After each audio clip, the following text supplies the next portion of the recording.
je vois tous les malheurs, toute la misère dans le monde, tout ce qu'il y a autour de moi, j'aimerais tant biper Dieu et lui dire «Eh oh, t'as pensé à moi? Enfin Dieu, t'es où?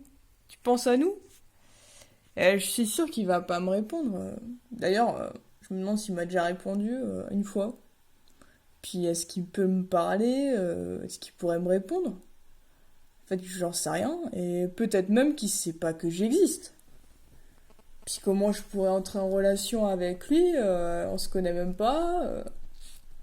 Et c'est quand ça va de plus en plus mal que j'ai l'impression qu'il est en mode je ne suis pas disponible pour le moment. Veuillez laisser un message après le bip sonore. Et ça, c'est frustrant. À moins qu'il compte aussi un peu sur moi pour le chercher vraiment. Et qu'il pense que je serais capable de le trouver. Bah alors ce sera aussi à moi de m'y mettre, quoi. Et s'il était finalement tout près de moi et pas tellement éloigné? Est-ce que je cherche là où je peux pas le trouver? Dans des trucs extraordinaires, spectaculaires, qui claquent, quoi. Alors qu'il est peut-être simplement dans les petites rencontres ordinaires de ma journée qui me font tellement de bien. C'est peut-être ça aussi. Peut-être que je cherche là où je ne peux pas le trouver. C'est-à-dire là où finalement je ne l'espère plus. Et s'il était là quand même, au cœur de ma vie.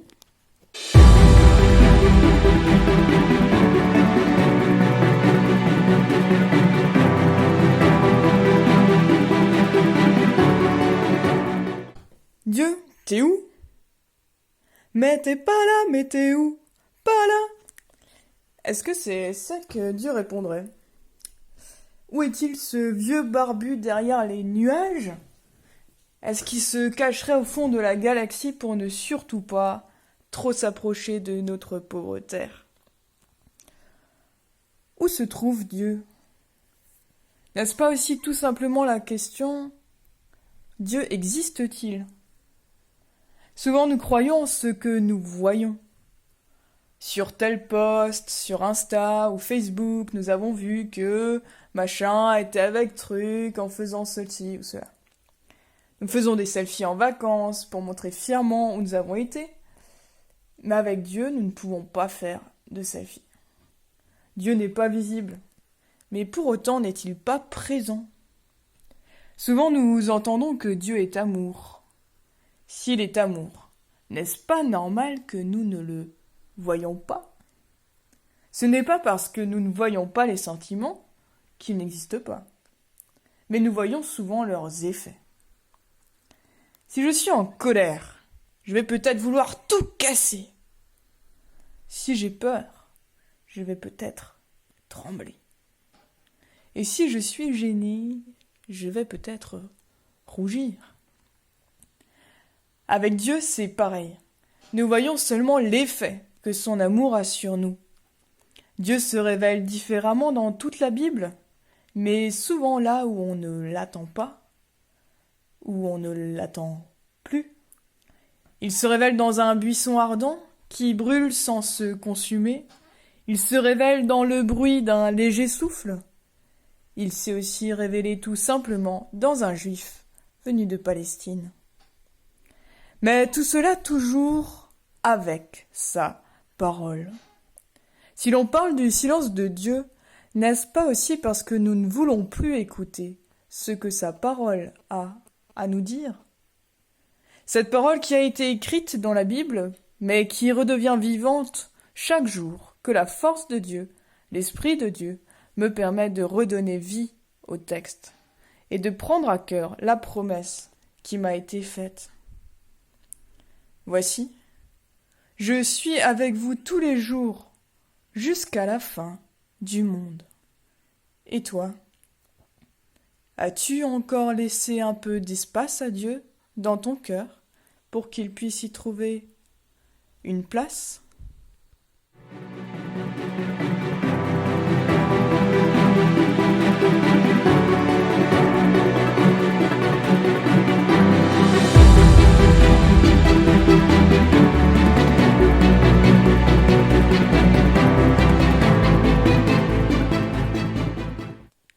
Arrivé à l'Horeb, Élie entra dans une caverne, où il passa la nuit. Alors le Seigneur lui adressa la parole. « Pourquoi es-tu ici, Élie » Il répondit. « Seigneur Dieu de l'univers, je t'aime tellement que je ne peux plus supporter la façon d'agir des Israélites. En effet, ils ont rompu ton alliance, ils ont démoli tes autels, ils ont tué tes prophètes. Je suis resté, moi seul, et ils cherchent à m'ôter la vie. »« Sors, lui dit le Seigneur. Tu te tiendras sur la montagne devant moi. Je vais passer. » Aussitôt, un grand vent souffla, avec une violence telle qu'il fenda les montagnes et brisait les rochers devant le Seigneur. Mais le Seigneur n'était pas présent dans ce vent. Après le vent, il y eut un tremblement de terre, mais le Seigneur n'était pas présent dans le tremblement de terre. Après le tremblement de terre, il y eut un feu, mais le Seigneur n'était pas présent dans le feu. Après le feu, il y eut le bruit d'un léger souffle. Dès qu'Élie l'entendit, il se couvrit le visage avec son manteau. Il sortit de la caverne et se tint devant l'entrée. Il entendit de nouveau une voix qui disait « Pourquoi es-tu ici, Élie » Il répondit « Seigneur Dieu de l'univers, je t'aime tellement que je ne peux plus supporter la façon d'agir des Israélites. En effet, ils ont rompu ton alliance, ils ont démoli tes autels, ils ont tué tes prophètes.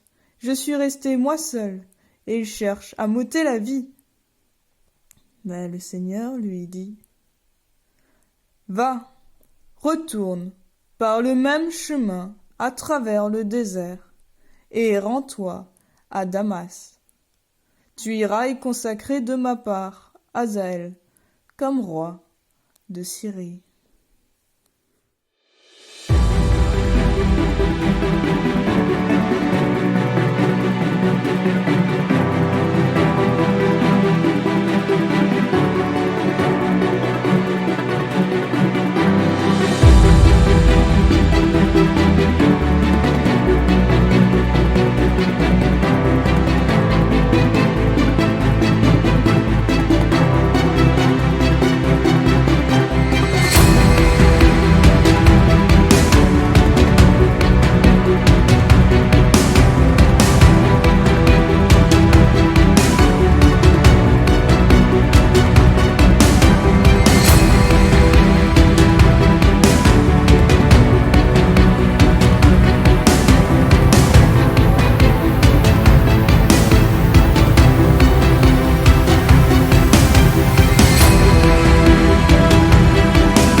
Finalement, Dieu est où? Finalement, pour toi, Dieu est où? Qu'est-ce que t'en as conclu? Alors, on l'a vu dans la Bible, il y a plusieurs récits, et celui d'Élie est assez particulier. On voit que c'est finalement peut-être là où on ne l'attend pas que Dieu est, et peut-être aussi dans les choses les plus simples de la vie. Tout simplement le souffle, la respiration, et pourtant c'est ça qui donne la vie et qui permet à la vie de continuer de se poursuivre. Est-ce que c'est ça finalement, ce qui est le plus mystérieux avec Dieu, c'est que c'est dans les choses les plus simples aussi qu'on peut le rencontrer. Finalement, la question, est-ce que ce serait pas plutôt, est-ce que Dieu est là, plutôt que est-ce que Dieu n'est pas là? Et s'il est là, est-ce qu'il est là avec moi, ici et maintenant?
Dans tous les ciels de nos voyages,